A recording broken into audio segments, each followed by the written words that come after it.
আপনি আগের দিন বলেছিলেন যারা যারা আজকে বই আনবে না তাদেরকে বাইরে বার করে দেবেন। ম্যাম ম্যাম, রিয়া আর পিয়া বেঞ্চের নিচে মাথা ঢুকিয়ে টিফিন খাচ্ছে। ম্যাম, আজকে আপনি সবাইকে দুপাশে দুটো বিনুনি করে আসতে বলেছিলেন। আচ্ছা, আজকে সবাইকে ওয়ার্নিং দিই, পরের দিন যদি না আনি তারপরে দিচ্ছি, ঠিক আছে? না না ম্যাম, ওয়ার্নিং তো আপনি আগের দিনই দিয়ে দিয়েছিলেন। আজকে আপনাকে সবাইকে কিছু একটা বলতেই হবে, সবাইকে বকতেই হবে।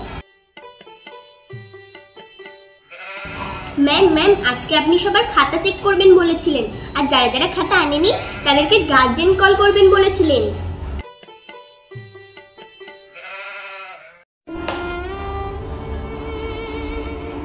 আমি নিজেই খাতা আনিনি, এবার কি হবে? সুপু, কি হলো কেন?